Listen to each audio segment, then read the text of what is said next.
Milkovich.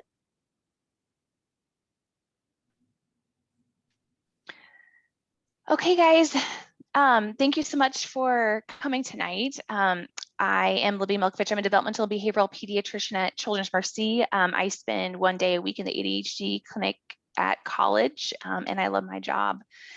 I am a very casual speaker, so please jump in. Kristen said she's going to watch the chat for questions. Tech is a very personal, confusing topic. And so if there's something specific for you, please feel free to. I talk a lot about tech. I do on tech use and behavior because I'm interested in how we can shape the environment so that preferred behaviors occur. And tech is a huge environmental factor for kids I see in clinic. So that's why I'm super interested in learning about it. So I'm coming from you from a perspective of a developmental pediatrician. So from a clinical aspect, from a researcher aspect who does tech research, but also I am coming from you from a parent. So I have two boys. They love Legos and riding bikes, but we also have a giant TV that's behind my son. And this is my husband. We love tech too. I love having movie nights. I mean, this is my little Wally themed peanut butter and jelly sandwich. So I want to come to you also as a fellow parent trying to navigate this super confusing world of tech use. So as pediatricians, we have the American Academy of Pediatrics that creates guidelines. They're kind of like our governing body. And they can be a little bit prescriptive when it comes to tech use. And so you can see I am not following the AAP guidelines for tech use for my own child because he watches Wally. Because my youngest is 2.5, and so he watches Wally, which is a 2-hour movie.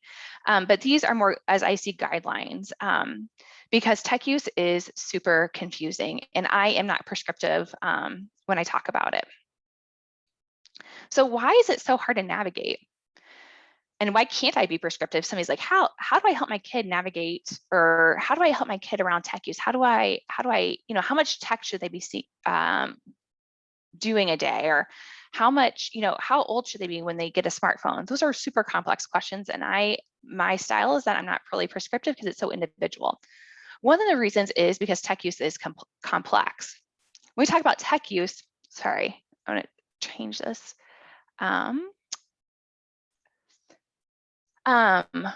Tech use is complex. Tech use includes passive watching of screens. It includes active iPad playing. It includes desktop computers. It includes video games.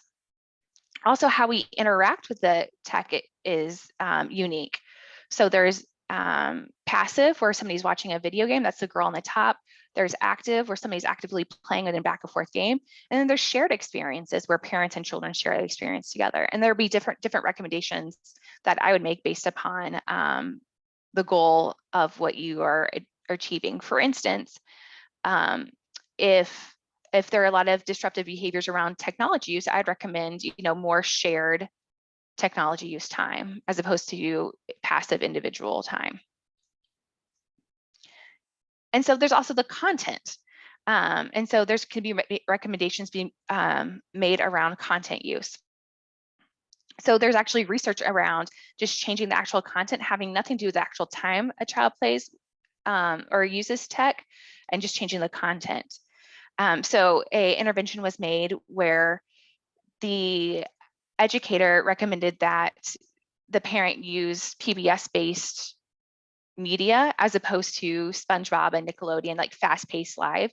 And an 8-week period of time, the child's behaviors improved. That included sleep and disruptive behavior. And this is why tech is complex, because this is what it kind of looks like in our daily lives. People are using multiple screens. Like this child here is not only playing with his iPad, but he's also watching TV. The mom's over here on her cell phone. It's super complex, and media and tech use is everywhere. Another reason why it's complex is because tech use is good and bad. I always talk about emotion regulation because I think about that as like a transdiagnostic symptom. So if you have good emotion regulation skills, you are going to have less anxiety symptoms, less ADHD symptoms, because you're able to have emotion regulation. So we use tech all the time for emotion regulation in medicine. There's a really interesting tool that the University of Iowa has done where a child can select the tech use or the distraction tool that they can use for a medical procedure. And in 2014, Steeden, who was an anesthesiologist, wrote an article where they compared iPad use versus medicine to help with anxiety for children prior to a surgery when they're getting their IVs placed. And the parents actually preferred that the iPad use as opposed to the medication, because the iPad was so powerful in distracting the child from the IV placement, and they didn't have the side effects of the Versed, which was the medicine that they used. We teach emotion regulation. I'm not quite sure if you can hear the sound to this, but this is a Calm app feature, and it is so peaceful. But this has actually been studied to be useful. There are specific mindfulness apps that can help emotion regulation.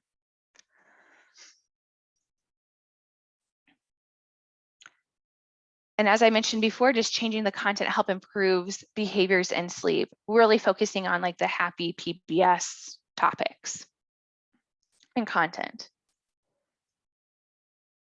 But there's also the downside.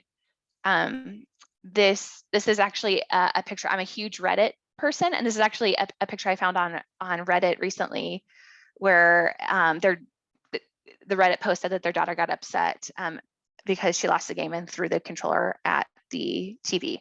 And so we know that tech can cause dysregulation of your emotions as well. Specifically, we talk about something called problematic internet use, problematic gaming use. And so this is just a concept where you are so connected to tech that it's almost like an addiction-like symptom. We think about 7 to 11% of adolescents are at risk for this, but this data is a little bit old. And so I'd expect it, especially within, because of the pandemic and our reliance on tech, that this might be even higher. The AAP, as I said, that's our kind of governing body, is so interested in and thinks it's such a major issue, is that they recommend that we screen for problematic use, specifically problematic internet use.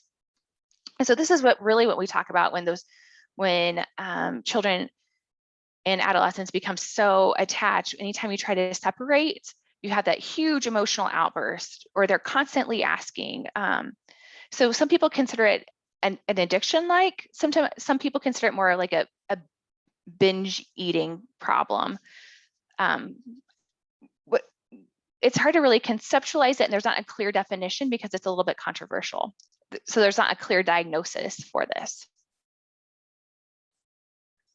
So now that I've kind of confused everybody saying that tech use is complex, we're talking about video games, we're talking about phone use, we're talking about iPads, we're talking about shared experiences, we're talking about school. And also tech can be really super awesome and can help with emotion regulation, but also can cause emotion dysregulation. So how do we keep it in check? My first recommendation is always keeping parents' tech in check. Are you guys able to hear this? I can't really see. Oh, sorry. Are you guys able to hear this? I don't know if you are or not. I cannot hear it.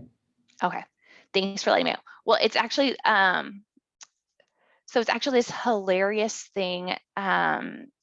Will Ferrell did a series of small little kind of PSAs that he exemplifies what it's like to be a parent addicted to their phone. And I totally admit that I am completely connected to my phone as it's like sitting right next to me with a screen up. I love my work email. I'm constantly checking it. But we know that modeling behavior is the most important thing regarding teaching kids healthy digital habits. And so if you have a chance, these are just like super, super, super funny little clips, and they're from Common Sense Media, which I'll talk a little bit about more. So there are a couple, this is also supported by research. There's something called technoference that McDaniel created and wrote about in 2018, where it is the ability of technology to divide relationships in the moment. So, and coming in between those parent-child interactions and really creating a wall between that. And so he was able to illustrate that through research. My research has shown that when parents are on their mobile devices, they're more likely to report increased problematic behavior of their child. Specifically, my research was around meal times. And so whether that, and that's, we can talk about that more, but it's kind of, it could be multiple reasons why that occurs. And I'm actually currently working on a new project. We're looking at over 2,000 adolescent and parent pairs, and parents with problematic internet use were 10 likely to have children with problematic internet use. And so that is super crazy and very high. Again, likely or multiple reasons related as well.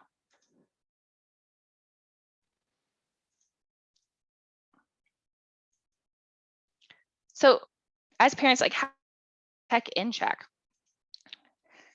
The very first recommendation I have is to have clear behavioral expectations, both for you and for the other people in the household. And so that way we can keep each other accountable. I should have scrolled up a little bit to talk about. So the AP has created this really great interactive website. It's called the Family Media Use Plan, and you can just Google it and it pops right up. And this kind of this interactive website, and then at the end you get you can print out the PDF after you kind of gone through it. And so I'm going to walk through a couple of the topics just to give you examples of guidelines that's recommended. So kind of the main one that's kind of talked about frequently are screen-free zones. I should have also said that when you first sign up, you can choose. So Harris is my oldest, and so I put him in, and so you can input the members of the household, because I'd expect, especially as my children get older, when Harris is 8 and my youngest is, I have to do the math, is 5, you know, they might have different media expectations. And so you're able to kind of tailor it per your child, or they might respond to media differently. So I know children with ADHD are more likely to have that emotion dysregulation associated with high tech use. And that's related to kind of the dopamine and emotional response that they have innately. That's a little bit more sensitive to those types of immediate kind of rewards. And so even if you have twins that are the exact same age, you still might have different expectations of them. So screen-free zones is a great first step. You know, where is the phone? Where should the phone be, or where should the tablet be? Screen-free times. This has been a big push through Common Sense Media, which is what I referenced earlier. So that is a house rule that we have at our house. So and so everybody is not allowed to have their devices out, and that even includes we can't use our smartwatches either. We'll try to sneak in a text or an email through our smartwatches, so not allowed. And my 5-year-old definitely keeps us accountable. Device curfews, kind of talking about time and where it will be overnight. and this is really interesting, kind of like what I referred to at home. So maybe it's not feasible to go from 4 hours of tech use a day to 1 hour of tech use a day, but maybe you could diversify your media. So I really push co-viewing and co-playing. It creates a great opportunity for parent-child interaction, building relationships, and then also you secretly get to learn about the tech that your child is using, which can really help create a safe and a digital environment for your child if you really understand how they're using tech. And this is kind of all about choose and diversify your media and keeping it safe. And so just lots of different options. And I show this because I wanted to show like how many different examples there were. And also this goes up to adolescents. I chose my son who's only 5, but there's also as you choose an older age, the options will be more age appropriate. I spend a lot of time talking to families about balancing online and offline time. I get really frustrated as when I hear parents saying, I feel really, my doctor, or I spoke to somebody that said, oh, he can only have 1 hour TV, but he's at 5 hours of, screen time and go from 5 to 1. Like what? That's not realistic. And you can't just say, okay, stop doing this. You have to provide an alternative behavior. So this is what I really like about this. It's like, it's balancing the two. And so, yes, we can use tech, but also we need to balance it. And these are some options. And so instead of when your child comes to you, say, oh, I really want my phone, or I really want to play a video game, say, okay, well, let's think about an alternative because you hit your screen limit today. And instead of saying, go find something, you have a pre-created list of alternatives for them to use.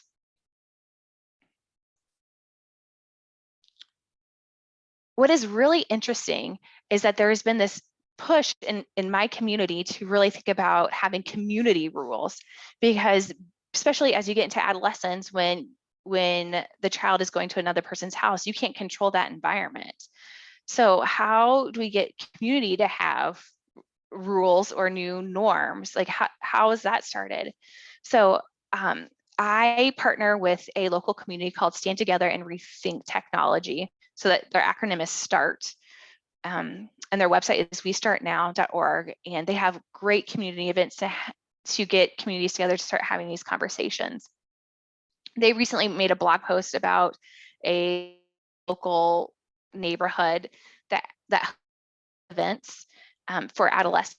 They have buckets for their phones to go in at the front. And that is just the new norm for these social events, that their cell phones just go at the front.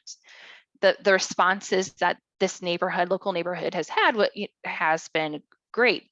Kids feel less stressed, less, that's the, sorry, I guess I just got alert that my internet connection is unstable. So let me know if something happens.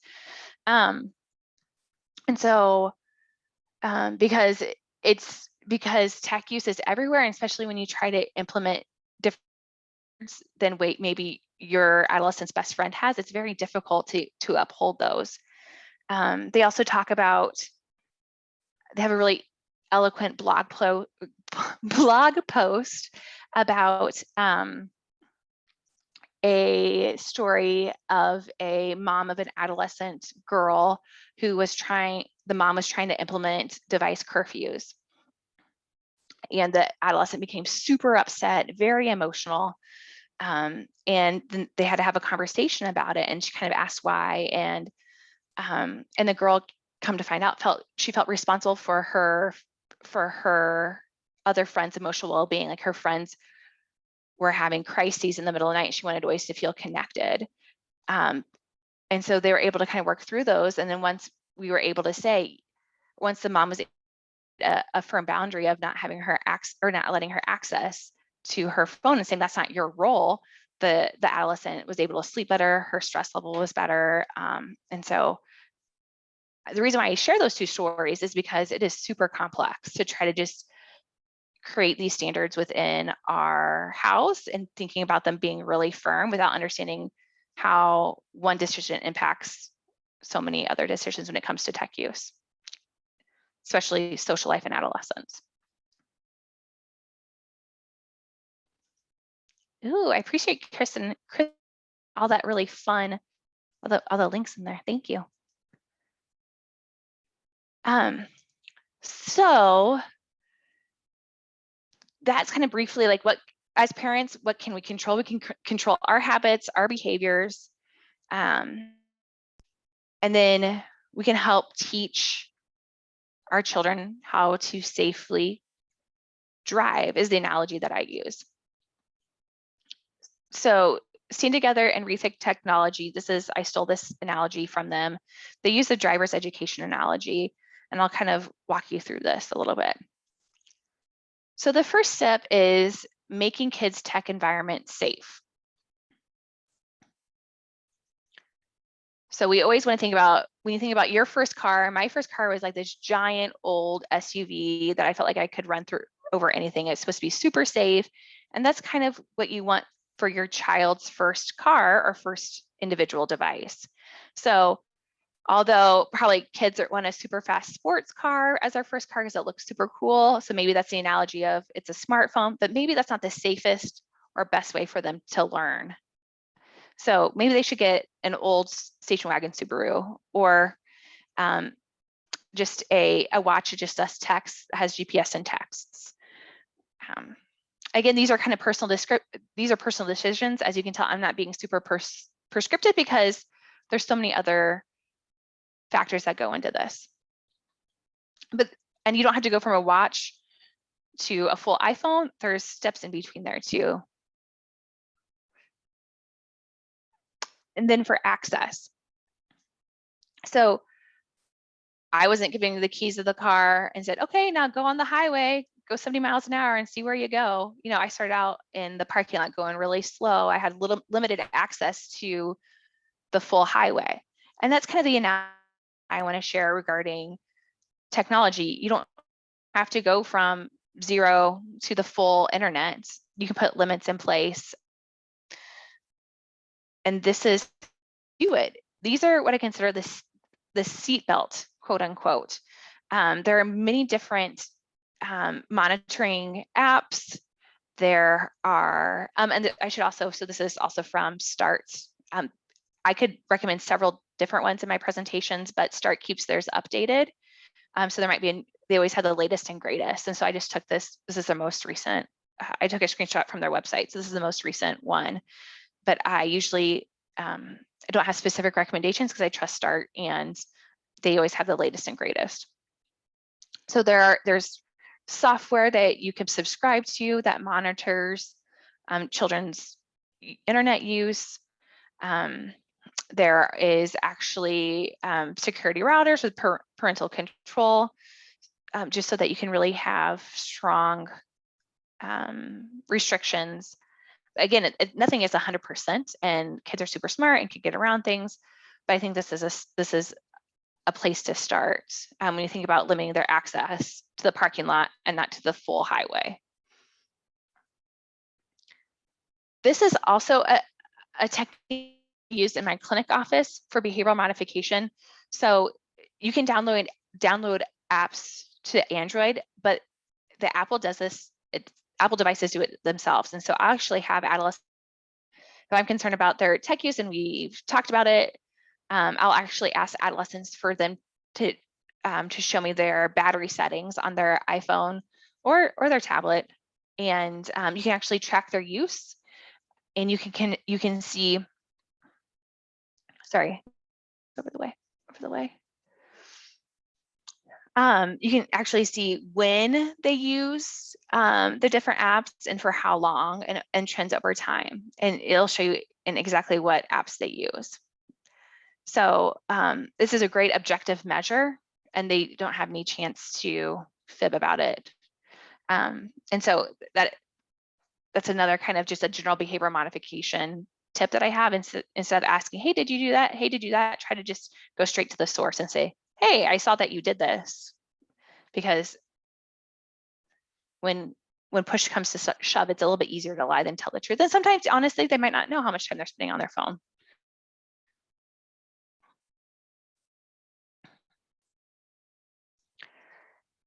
again, the driving the car, I wasn't giving keys and said, hey, go have fun in the parking lot. See ya. I was taught actively by my parents as I was going through this. I really encourage parents to actively model good tech use, as I mentioned before, but actually talk to them. If you are on your phone, explain to them what you are, how you use your phone, and so that that they're not being purposely ignored. Because we do have to respond to texts and emails in the presence of children. So, but I would vocalize those things so that they can learn how you use your phone. And as I mentioned before, play the video games with your kids, join TikTok, follow your kids on social media, and then talk about tech use. I put up, I started doing this type of talk about 6 months ago, and during that, maybe 6 months, a year ago, and during that time, I would ask my 8-year-old patients, what video games are cool to play, and these are probably the top 3. But as I was talking about them, usually as I talk about video games with kids in my clinic room, I learn about what they do. And a lot of times parents are learning too, like, oh, I didn't know that was an active shooter game. I didn't know that you were talking to strangers on the internet. Top 3 ones, I would say. And so we can't be experts. We can't be experts. So I should go back. So it's Fortnite, Roblox, and Minecraft. So they're the most popular ones for, I'd say, elementary aged kids. We can't be experts. So here is a great resource if you're like, hey, if your child's like, oh, hey, I'm really into this, you can look on commonsensemedia.org and really have a great understanding. So all these 8-year-olds were playing Minecraft, Fortnite, and Roblox, but when looking at these at commonsensemedia.org, so you can search it, it's a website, you can search it, and then it pulls up some general recommendations. And you can see when you pull up Minecraft, this is just a screenshot from the website. When you pull up Minecraft, it's recommended for 8, this is 8+, so 8 years and above, whereas Fortnite is recommended for 13+. And it kind of talks about why those things. So there's going to be more violence, consumerism. I know that it's primarily the from my perspective. And I don't really know much about, and I think about the educational value difference either. When I think about Minecraft, it's more of like building and structures, whereas Fortnite is more of like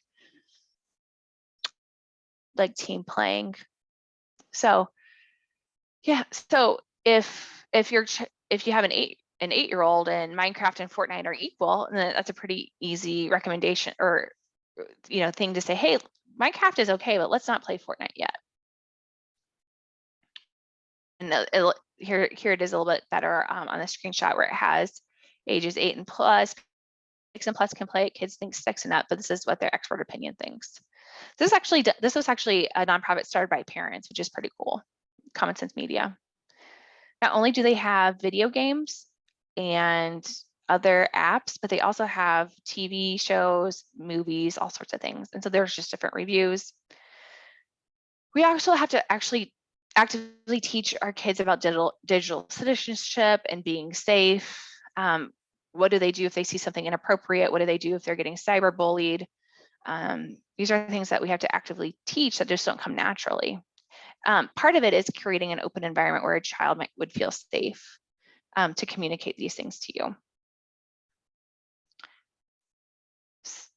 So going forward, just like we are thinking about driving a car, as I showed when I was younger and I was learning to drive a car, as I was showing more and more skills that I was responsible regarding driving my car, my parents gave me more independence. If I made a mistake and I got a speeding ticket, or I took the car when I wasn't supposed to, then they would restrict my driving. And that's the exact same with tech use. You have to give them some autonomy so that they can learn and build skills. But at the same time, you have to, if they do make a mistake, there has to be repercussions, because a parent's goal is to keep somebody safe, is their child safe. So what to do so these are kind of guidelines, like how do we set it up so like we want really great positive things to happen. But I talk about tech frequently because it causes a lot of difficulty with parents and children and peers and all sorts of things. So adolescents 25% of them feel constantly connected to the internet. Again, this is old data, so I expect it to even be higher. Facebook is not cool anymore, so we need to get hip and know about TikTok. This is Jojo Siwa, and so yeah, so just think about it. If we think about a quarter of adolescents feel constantly connected to the internet, that is pretty significant. I'm often thinking about if somebody is presenting something in my office, it might, no, they're not saying, oh, my child is having problems with tech use. It might be tech use. So I use the word disruptive behavior. That means like tantrums, meltdowns, those types of things, insomnia, problems with school. There's tech use, and increased tech use causes increased time being seated in less outdoor activities. And so I think about tech use when I'm talking about weight, ADHD symptoms, because you get that quick reward. And so that kind of addictive, like I need that quick reward, can make ADHD, that impulsiveness, like I just need to do it, can relate it to tech. I see a lot of problems with having accidents in tech use, and throw me a symptom, I could probably relate it back to tech use, even rashes, I bet, or something like that.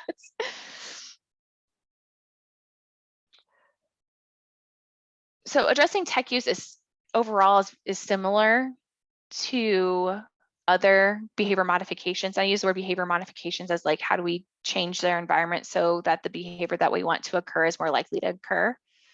So we identify a target behavior. So maybe the target behavior is transitioning away from tech use prior to dinner. Maybe that's the behavior that we want to, maybe we're having, every time we say, okay, turn off the TV, it's time for dinner, there's a huge meltdown. Or, turn off the video game or get off your phone, it's time for dinner, there's like a huge meltdown. Or maybe it's more for bedtime, more for bedtime. So maybe that's the behavior that we want to look at.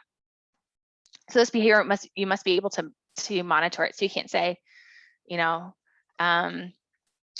want to do a behavior modification about them not texting in school, because you're not there to monitor that. But if you had a teacher that was willing to do that, then you could. But yeah, so it has to be a behavior that you have to that you would have to be able to monitor. And also has to be a goal behavior that the child is able to do. As I mentioned before, going from 5 hours of tech use to 1 hour of tech use is a great feasible goal, target behavior. Identify a logical consequence. So maybe the logical consequence is, so if we're using the analogy or using the example of transitioning away from the tech use for dinner time, maybe it's because you did such a great conditioning, maybe you get tech use, you get to use your tech a little bit after dinner as well, because you're able to show that you're able to calmly transition away from it. And then have really clear expectations with your child, and then monitor and reinforce.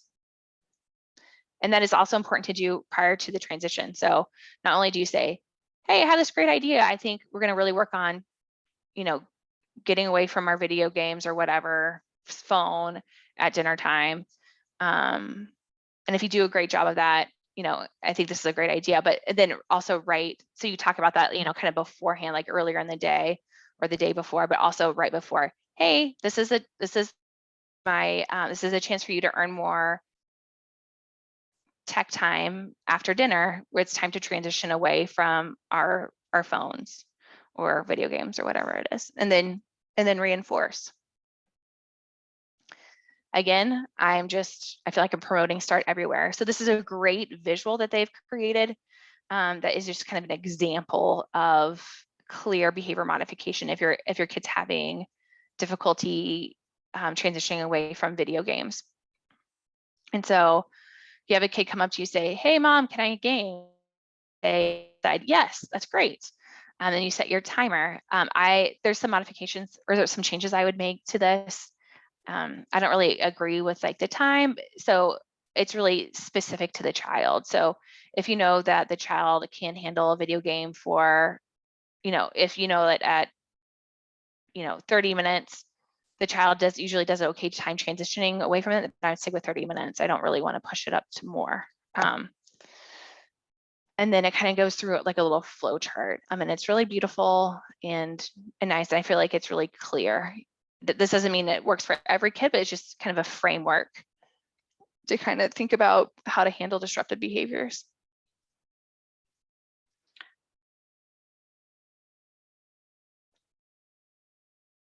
So this becomes a little bit more complex when you go back. This is okay to implement yourself if the behaviors aren't super disruptive, if the child is getting violent or aggressive around tech use, or if you're trying some of these behavior modifications and it's getting worse and not better, then that's when I might say we might need to get specific treatment. So in the Kansas City area, I am not aware. There are a lot of providers that are super interested in problematic tech use and its treatment, but I am not specifically aware, and I don't have any recommendations of like a treatment specific clinic for tech use in general. What is recommended is cognitive behavioral therapy is the only thing that's been shown to have evidence around it for tech use problems. And what that is individual therapy with a child, thinking about having them kind of process and recognize their emotional distress when it comes to tech use, but then also, so that's the part, so they have to recognize and practice emotion regulation skills around their tech use. But also there's the behavioral part. And so that can be more of the parent, kind of exactly what we were talking about before. How do we create an environment so that those things are successful? Or it could be the child practicing if it was an older adolescent. Like, so for instance, an older adolescent they're really motivated to kind of feel, they're really motivated to make changes regarding their tech use, but feel really connected, constantly connected to the internet. Maybe something that they would do from a behavioral standpoint is make their tech harder to get to. So this is something that I've done. So I took my Facebook app and Instagram app off because those apps don't make me feel good. And so I took them off. So if I really needed to get to Facebook, I go through the browser. And so those are some things that you can do from a behavioral standpoint to help with tech use. And so also we know that kids with ADHD have more difficulty with regulation around tech use. I think I said it multiple times now. And so if you can treat ADHD symptoms, then the dysregulation when it comes to tech use can get better. And that has been shown in research as well. And we also know there has been some literature around anxiety and depression in tech use. We don't really know what comes first, the chicken or the egg.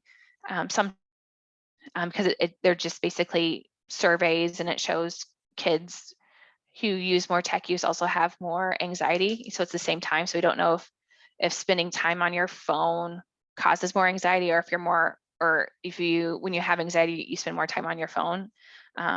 We think that it might kind of just be a cycle a little bit, meaning that you are anxious, so you grab your phone to distract you, which doesn't make you feel good. And so then you're anxious, and then so it's more of like a cyclical thing. And so sometimes if we can treat anxiety and depression, then problematic internet use gets better. And so one of the main things that I recommend is having what we call behavior activation. So getting kids out and doing things away from tech if possible, if they can handle it. So in summary, tech use can be super awesome. I love it, but all not awesome. It's really important to set clear house rules that the family follows. And really think about how we can use tech, or how we as parents can teach tech in healthy ways. And then tech use problems can be super complex, and really reach out and get additional support if you need anything. And so that's basically it. I love to take questions. Like I said, I want to meet you guys where you guys are. Please let me know. I am by no means an expert and not super prescriptive, but I would love to help out if there's anything that I can do.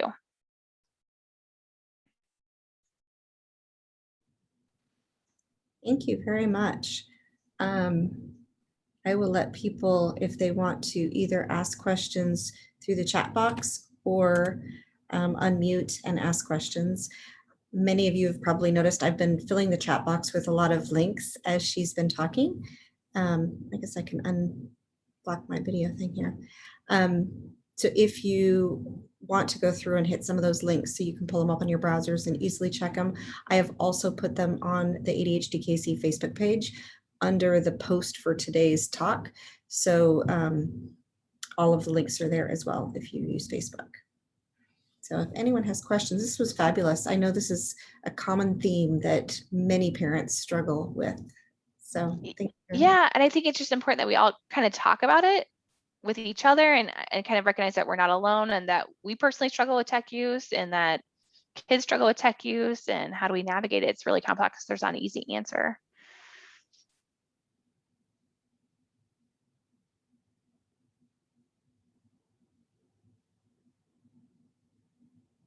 Does anyone have any questions?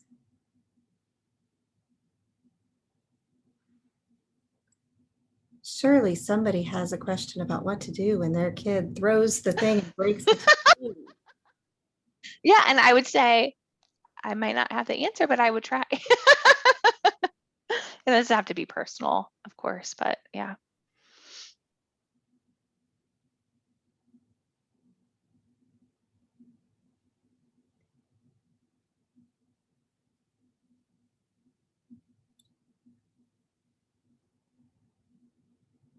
You just did such a fabulous job. There are no questions.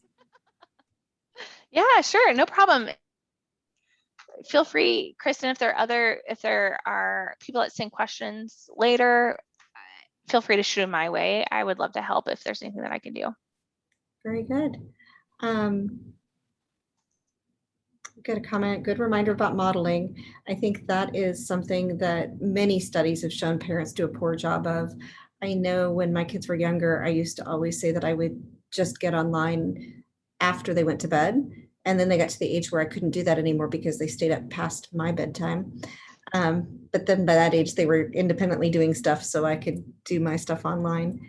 But it is really important, even if like the phone rang when we were eating dinner, unless I was expecting an important call, nobody answered the phone, no phones at the table even now, because it's just not good for family time and you need to set those boundaries. Yeah. Well, and it also not only does it set boundaries, but also gives a time for everybody to practice time away from their phone, which is hard for me to do. So that's also why I do that. It's for me to practice being present and to enjoy my chaotic dinner time with my 5 and 2-year-old.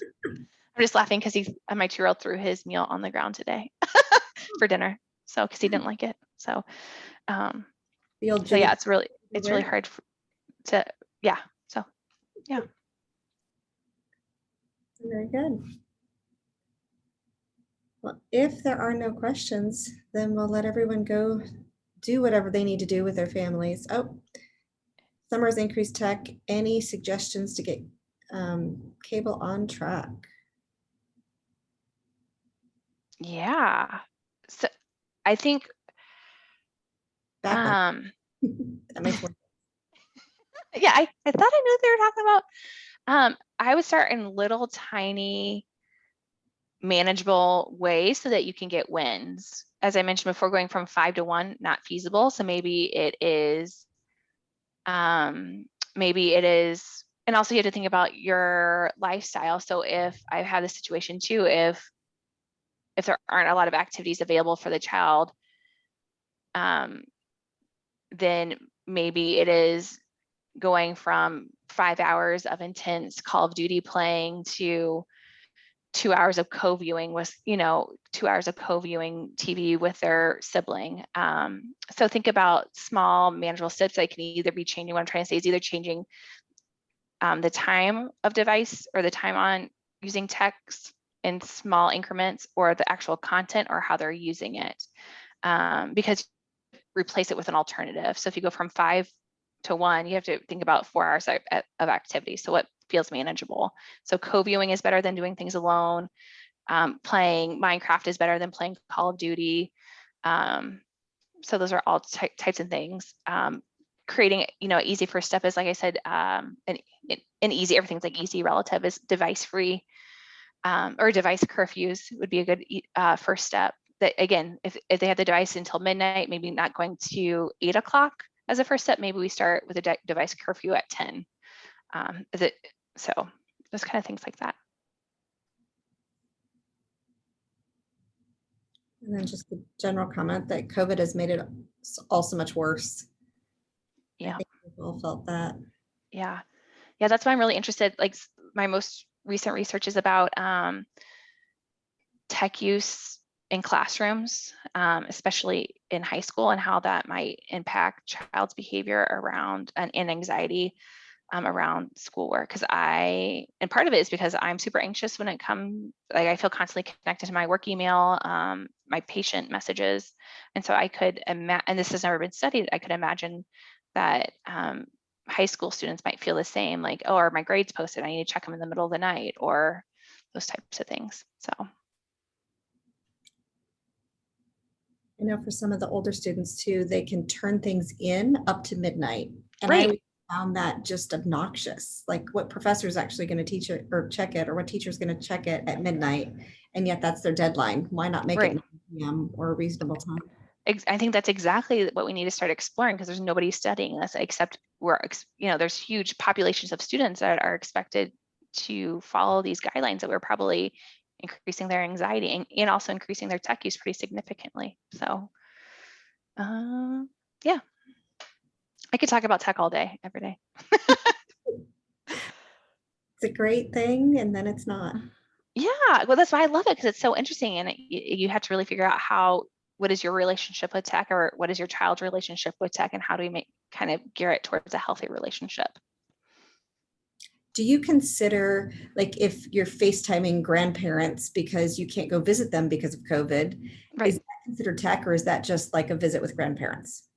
Yeah, so that is the one thing that they said babies can, so the A being the AAP, can do, that babies can do, because it's, they think it is pretty great, and not necessarily,